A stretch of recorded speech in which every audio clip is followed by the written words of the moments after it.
Chapter 28, Chicken Tikka Masala. The days passed quickly that fall and, mercifully, normally. At the end of the third week of term was Hermione's birthday, for which Lavender, Parvati, and the Weasley twins had insisted on getting her a cake from the kitchens. They wanted to make it special since it was her 13th. That would have been more pleasant if the twins didn't leave her looking over her shoulder all evening. Honestly, we wouldn't mess with you on your special day, George told her. Yeah, added Fred. Becoming a teenager should be a big enough prank on its own. See, now you have to worry about boys.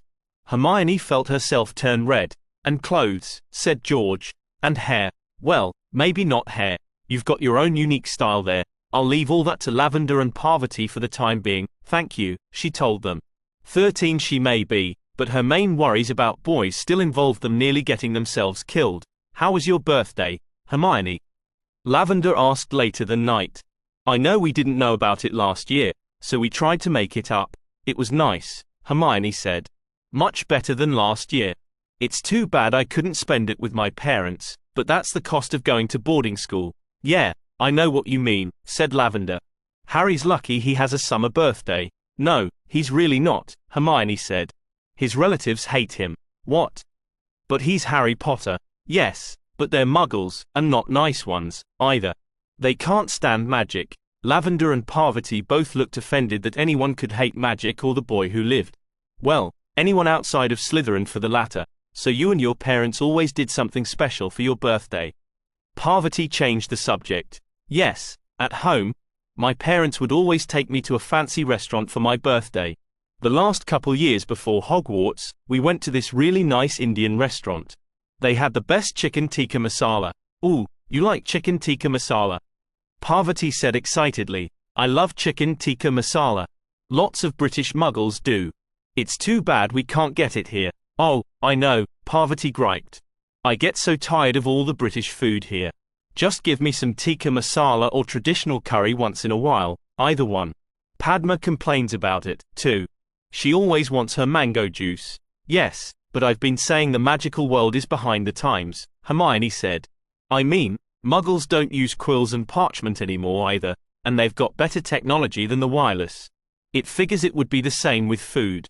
Parvati pushed herself up on her bed to get a better look at her. I wonder if we can do anything about that, she said. Hermione sat up and raised an eyebrow. Most witches and wizards rarely seemed like the type to take action on things like that. Maybe, she said. I've thought about it once in a while. Who controls the menu here? Isn't it the house elves? I don't know, I've never asked. It might be. They're probably the only ones who have any idea what things they can actually cook. I did write down a recipe for chicken tikka masala over the summer, but I'm not sure how good it is. Do you know a good recipe, Parvati? Parvati gave her a look that Hermione realized must be the same one she herself gave people who asked her obvious questions. Fred. George. The two redheads sniggered as the littlest Weasley came storming into the Great Hall at dinner time the next Friday night on a royal tear. The hall erupted into laughter at the sight, but those nearest to her soon stopped laughing when faced with her glare. Hello, Jin, the twins said in unison. There's something different about you, Fred started, but we can't quite place it, George finished. Ginny's hair was bright pink. Change it back, you imps. She yelled. Now where's the fun in that? Said Fred. Ginny pulled her wand on them. Whoa, sis, George stopped her. We kinda never actually tested the counterspell. What? It's okay, Ginny, Hermione said from her vantage point a couple of seats down. They did the same thing to me last year, except it was Weasley red. It should wear off overnight if it's the same trick. Ginny glowered for a moment and then hissed at them. I'll get you two for this.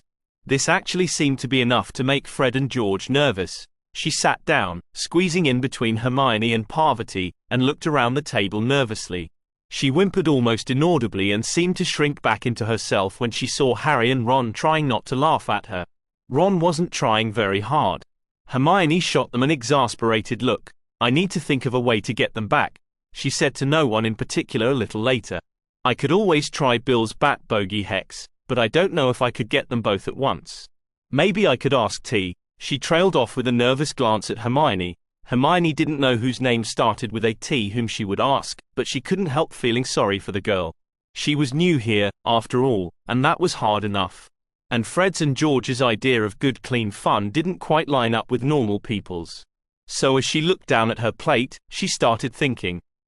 Actually, Ginny, she said, I think I might have an idea that fits in with something I'm working on.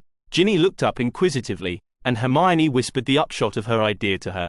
Ginny got a mischievous smile on her face, which made Fred and George a good deal more nervous. That looks about right, said Padma. Go ahead and take it out of the broiler. But Miss Padma Patil, the chicken is not being all cooked, the little elf said. I know that, Padma snapped. The last step is to simmer the chicken in the sauce to finish cooking. Hermione frowned. Not unexpectedly, her pure-blood friends were not as polite as she was with the house elves. It didn't help that she didn't know these elves as well as the others. Most of the ones she knew best were on the cleaning crew, although they rotated occasionally. How's the sauce coming, Parv? Padma said. The sauce is ready, Parvati replied. That was a good idea, crushing the coriander leaves instead of chopping them, Hermione. I don't know why, but it tastes better that way. How did you come up with it? I didn't, Hermione said. My mum has a friend who's a caterer, and she says she always prepares it that way. Maybe it's like potions, Padma suggested.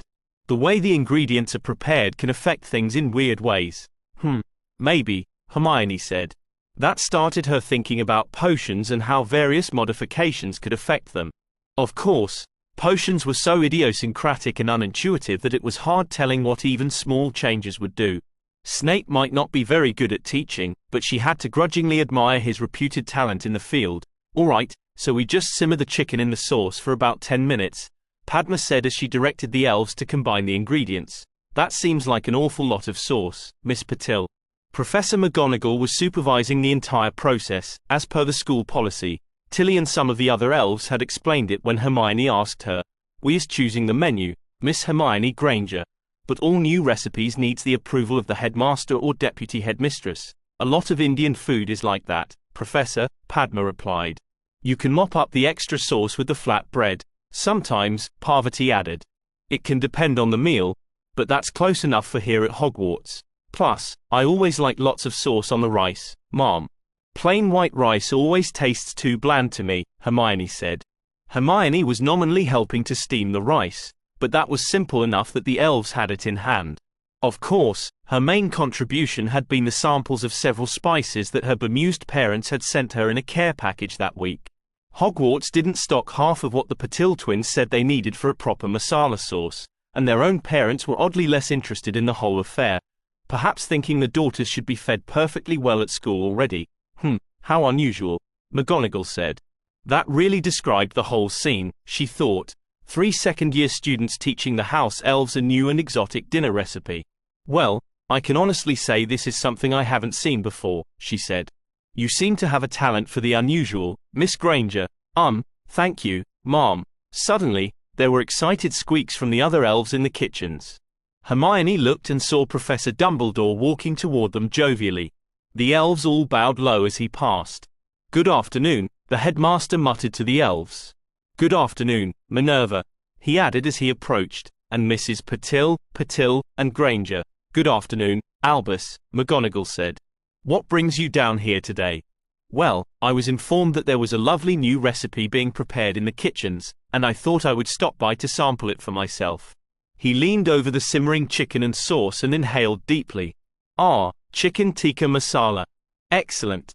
It's been far too long since I've had the modern fare, and, of course, no matter how provincial most British magicals were, Albus Dumbledore knew all about Indian food. In a few minutes, the food was done, and, at the headmaster's direction, Dumbledore, McGonagall, and the 3 children sat at the duplicate high table in the kitchens, and the elves dished up a small portion for each of them. It was a little surreal for Hermione. She had never taken a meal, or a snack, in this case, with the headmaster, although he always looked like perfectly pleasant dinner conservation from across the Great Hall. But Hermione thanked the elves and took a bite. She smiled at once. Yes, Hogwarts definitely needed more Indian food. She really appreciated Parvati's and Padma's recipe and the elves' skill in following it at sight. The Patil twins looked equally pleased, and Professor Dumbledore, who seemed easily delighted by novelty, nodded to them appreciatively. An excellent recipe, Dumbledore said. My compliments. What do you think, Minerva? McGonagall swallowed a little uncomfortably. Certainly not like anything I've tasted before, Albus, she said. Much spicier than I'm used to. I'm afraid I'm not as well traveled as you are. But I must say, it actually tastes quite good. Though I think we may wish to reduce the spiciness for the students' sakes. Hermione, Parvati, and Padma sighed inwardly and suppressed the urge to roll their eyes. Oh well, Hermione thought. That's why I asked for hot sauce. Dumbledore said. I commend all of your efforts. I think this will make a fine addition to our menu. The children smiled, and the elves all cheered in excitement. It was rare to make any major changes to the menu. He turned to the nearest elf and said, Dolly, when might you be able to prepare a dinner with this dish? Hermione was not at all surprised that Dumbledore knew the elves by name. We will be needing to order the ingredients, Professor Dumbledore, sir, but we can be making it for next weekend, Dolly said. Excellent. Perhaps Sunday night, then. I think it will be an educational experience for all. Hermione was back to spending part of her weekends pacing off the castle.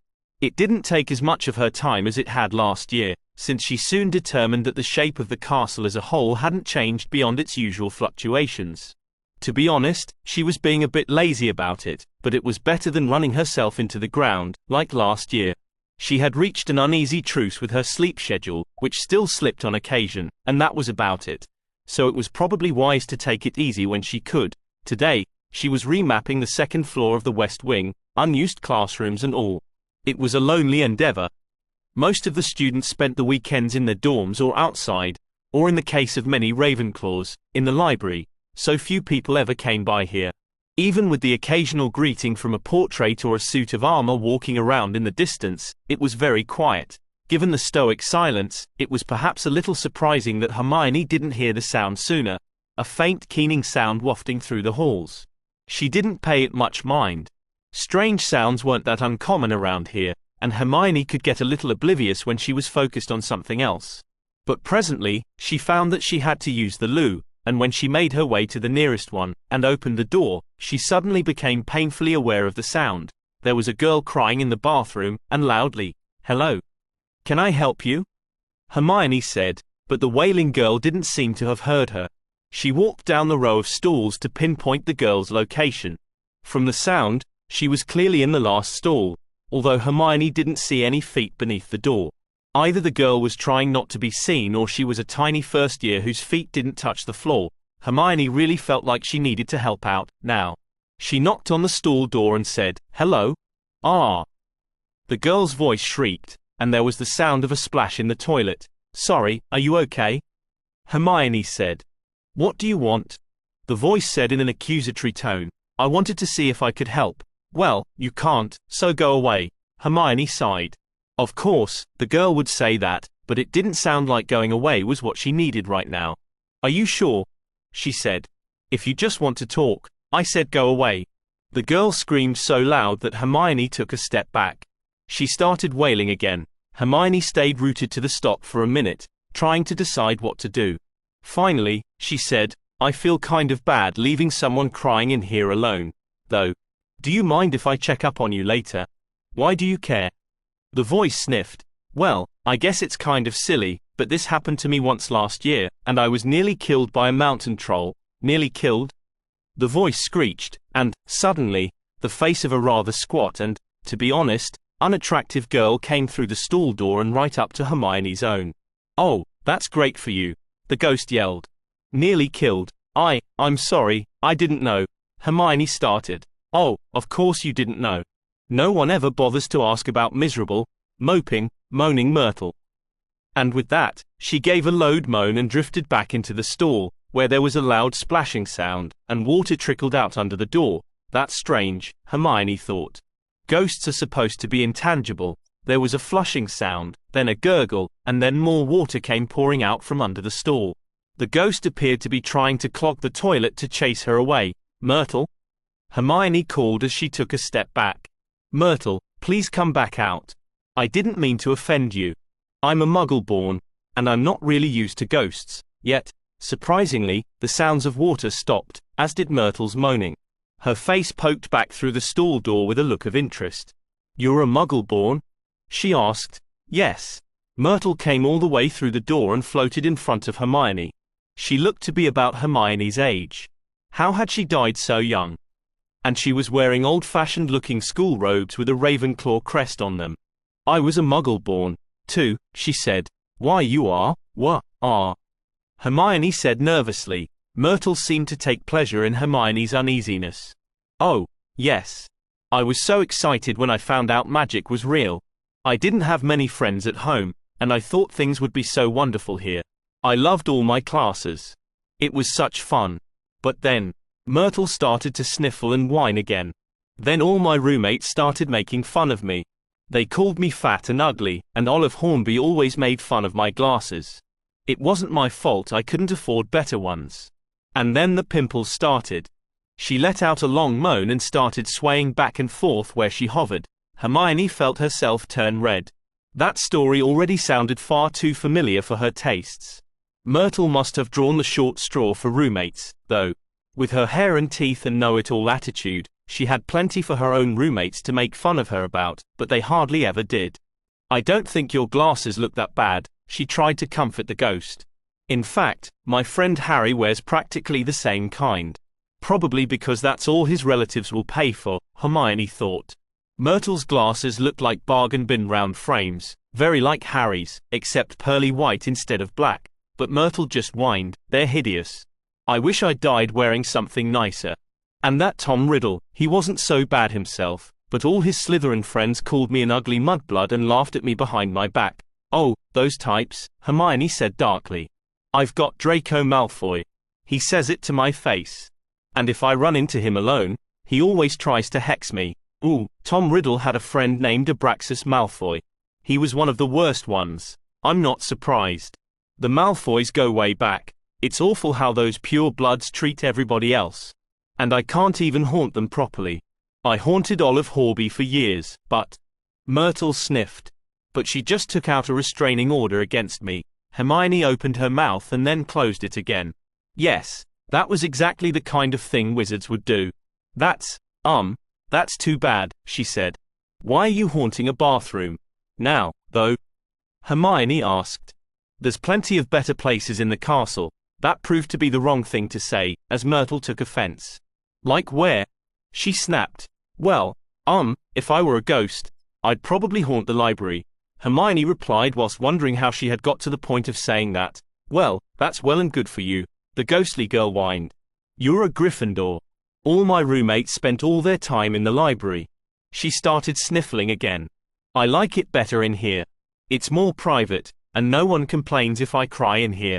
Everyone just stays away from moaning Myrtle.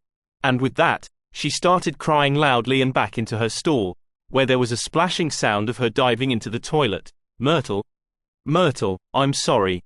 You can haunt wherever you want, Hermione called, but there was no response but some more splashing and gurgling. At that point, she didn't see much good in keeping this up, so she just said, well, I'll try to check up on you sometime, and left the bathroom, thinking that maybe she needed to do some more research on ghosts to be able to have a sensible conversation with them. It was too bad. Myrtle's story seemed disturbingly similar to her own, and to die at such a young age, and as a Muggle born, it had to have been terrible, and here she was, what looked like decades later from her clothes, and she was still crying in the bathroom. Hermione shuddered, thinking, there but for the grace of God go I. It was only as she left that Hermione noticed the out-of-order sign on the bathroom door. On Sunday evening, Hermione made sure to remind Fred and George to be on time for dinner, and the twins, chivalrously, escorted her and Ginny down to the Great Hall together. Once there, Hermione made sure they sat in the right arrangement, with herself, Ginny, and Parvati circled around the two boys at optimal angles. That Harry and Ron sat down on her other side, somewhat distracting them, helped. When dinner appeared on the long tables, there were gasps and confused murmurs throughout the Great Hall, for this was definitely not the usual fare. Or, rather, some of it was. But at intervals along each table were a large bowl of white rice and another filled with something that proved to be cubes of chicken drowned in an unfamiliar orange sauce. What the heck? What is this stuff? Have the elves gone mental? Only a handful of people in the hall looked happy with the new selections, disproportionately Muggle-borns, who quickly began explaining the dish to their less worldly peers. Of course, Professor Dumbledore was beaming, and, Harry informed her later, for some reason, Professor Snape looked oddly satisfied with the meal. Now this is what I call a real dinner, Parvati said excitedly as she dished a large spoonful of rice onto her plate. Definitely, Hermione agreed as she went for the chicken. Fred and George looked with interest at the two younger students who were happily serving themselves food that they had never seen before. And just what kind of dinner is this, exactly? Asked George. Chicken tikka masala, Hermione and Parvati said in unison. Fred and George looked back and forth between the two girls in surprise.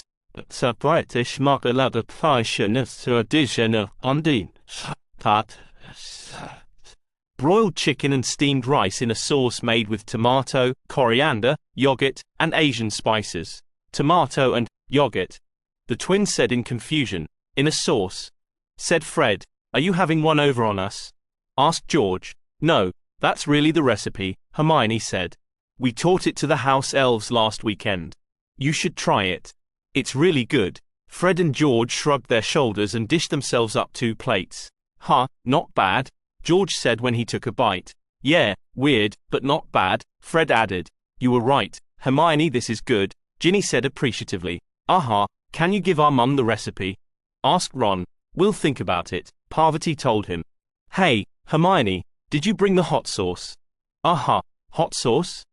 Fred and George asked. Hermione uncapped a small bottle of red sauce and dribbled a little bit of it onto her food, then handed it to Parvati. Professor McGonagall wanted the food mild, but it's really supposed to be spicier, so I had my parents send me some spicy sauce to add to it. Ginny, do you want to try it? Sure, I'll try it, the younger girl replied innocently. She took the bottle and added a few drops to her plate, but when Hermione took the bottle back, she carefully palmed it and swapped it with another bottle that she had transfigured to look identical on the outside. She offered this bottle to Fred and George, saying, Do you two want any? A real connoisseur takes it at least medium. Not to be outdone by their little sister, the twins took the bottle and drizzled a generous amount of sauce on their chicken tikka masala. They each took a large bite and grinned in satisfaction, but those smiles quickly turned to winces as they grunted, water, water, water, and each chugged a goblet full. Hermione, Parvati, and Ginny started laughing, and Hermione high-fived Ginny. Bloody hell, woman, what did you give us? Fred demanded whilst coughing. Hermione withdrew the other bottle from her sleeve and set it on the table. Then, checking to make sure the teachers weren't watching too closely, she drew her wand and tapped the bottle she had given the twins, causing the label to change back. It's habanero sauce, she told them. It's 10 times spicier than normal hot sauce. In other words, Ginny clarified. You fell for a muggle trick. A muggle trick, Freddie, George wheezed. We're losing our touch. We've got to get back on top. Georgie. We can't have Hermione and Ginny thinking they can unseat the school's best pranksters. And they gave the two girls an evil but painful grin. Hermione paled. Why did I let you talk me into this? She muttered to Ginny, who didn't look too enthused by the idea of payback herself. After the main course was over, Professor Dumbledore, to the surprise of many, stood up and addressed the hall. Well, I think this has been an interesting new experience. The new dish tonight was chicken tikka masala, a more modern British dish in the Indian style, and I am most pleased to see that it has been such a great success. Indeed, looking around the hall, a solid majority of the students seemed to have liked it, though the very traditional Slytherins less so. We have 3 students to thank for this new offering, who took it upon themselves to teach the recipe to the house elves on their own time.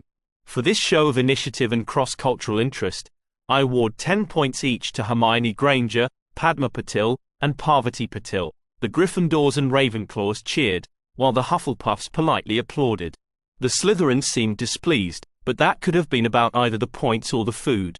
Hermione noticed, across the hall, that Draco Malfoy in particular was glaring in her direction. On the 5th of October, Hermione woke up and immediately knew that something was wrong. Another person whose body reacted differently might have dismissed it for a while, but she knew better. She felt a burning sensation creeping up just behind her soft palate, and that could only mean one thing, the common cold. She dodged that bullet last year, about the only thing she'd managed to dodge, but it was too much to hope for a second year in a row, not with the damp chill and pounding rain seeping into the castle. A cold always meant the same thing for her. She was in for 3 days of miserable throat pain, followed by 3 days of hacking and sniffling, and then a lingering cough that could run clear through next week. And her with no paracetamol. Are you okay, Hermione? Parvati asked as Hermione staggered stiffly out of bed. No. I'm getting a cold, she groaned. You should go to Madame Pomfrey, then. A pepper-up potion will clear that up right away. Hermione stopped and stared at her roommate. You mean wizards actually have a cure for the common cold? Yeah. I mean, it's not perfect. It's actually an energy potion, but it works, if you don't mind having steam coming out of your ears for a few hours. Hermione opened her mouth to ask the obvious question, but then closed it again. Of course it makes steam come out of your ears for a few hours. Thanks, Parvati, I'll do that. An hour later, Hermione was in the unusually crowded hospital wing. Apparently, the sickness was going around. Hello, Miss Granger, can I help you? Madame Pomfrey said. Ah yeah, Parvati told me you had something that can cure colds. Ah, yes, another one. You aren't looking too poorly, though, Miss Granger. I know, ma'am, but I can always tell when one's starting because the first thing that happens is I get this burning in the back of my mouth. Alright, then, that's simple enough. Madame Pomfrey made a note of who was being treated and why, and then uncapped a small bottle of potion. Here, drink this. The pepper-up potion tasted so hot that Hermione could barely drink it. She jumped as the warmth flooded her body. She felt like she'd just downed a double espresso, and the burning in her throat ceased immediately. Wow, thank you, ma'am, she said. Not a problem, Miss Granger. Come back if the steam doesn't go away by dinner time. Yes, ma'am. Sure enough, she felt puffs of steam pouring out of her ears and leaking out from under her hair. She must look completely ridiculous, and within minutes, her hair was an unmanageable frizz. Still, she went down to breakfast and took her usual seat. Thankfully, a number of other students in the hall and even Professor Sinistra also had steam puffing out of their ears as well, so she didn't look too out of place. A few minutes later, a disheveled-looked Ginny Weasley collapsed into a seat nearby. Hermione squealed when she saw her. With her bright red hair, Ginny looked even worse than she did, rather like her whole head was on fire. Oh, hi, Ginny, Hermione said. Pepper up? Too? Yes. Percy made me take some. He said I wasn't looking too good. Actually, there was something to that. Ginny's robes were all crooked, there were a few strands of hair plastered to her face, and though she looked wide awake now, she was pale, and there were dark circles under her eyes. Well, you are looking pretty out of it, even with the potion. Have you been sleeping all right? I'm fine, she said defensively. It's just getting used to classes and stuff, you know, I understand. Just don't overdo it. I made that mistake last year. You can come talk to me if you need any help. I can manage, Ginny said, and she focused her attention on her food for the rest of the meal. The most difficult part of mapping the castle was the dungeons, both because of the maze-like structure and because of the company. What are you doing down here, Mudblood? Hermione groaned softly and clutched her notebook to her chest. Why did she keep running into him whenever she explored the dungeons? Did he have people reporting to him? Well, maybe he did. She fingered the handle of her wand. Do we really have to do this again, Malfoy? She said. I have as much right to be down here as you have. You don't have any right to go spying for our common room, Malfoy spat. You ought to just stay in your tower if you know what's good for you. Well, that's just the thing, isn't it? You know where our common room is, so there's no reason yours should be a secret. I still couldn't get in without the password. She didn't mention that she already knew where the Slytherin common room was, just around a couple of corners from here. If it was still in the same place Sonia had pointed out last year, Malfoy didn't take kindly to her use of logic. He drew his wand, but Hermione was quicker on the draw than she used to be, having practiced this past summer after Harry managed to hex her. She had her wand trained on him before he could cast a spell, though she still started backing away. You shouldn't have come back, he growled. Yes, you've already told me that, Hermione replied as calmly as she could. But I didn't let a mountain troll and a possessed teacher keep me away, and I'm not going to let you keep me away, either. Malfoy actually hissed at her. One of these days, Granger, you'll get what's coming to you. Hermione sighed theatrically. What's your problem, anyway, Malfoy? There's plenty of other Muggle-borns in this school. Is it just because I get better marks than you? She chuckled at him with false bravado. Because I've been dealing with people who are jealous of my grades my whole life. No mudblood can beat a Malfoy. Calvorio. Hermione jumped to the side and dove against the wall, but the Jinx caught her in the arm. She felt a strange itching sensation, and when she shook out her sleeve, she found that all of the hair had fallen off of her arm. She considered her options. She quashed the urge to say, "Take Arithmancy, and then we'll talk," and decided against shooting a spell back at him if she could help it. Instead, she just backed away faster, keeping one eye on him until she made it around the next corner. Well, that wasn't so bad, she thought. A hair loss jinx is tame for him.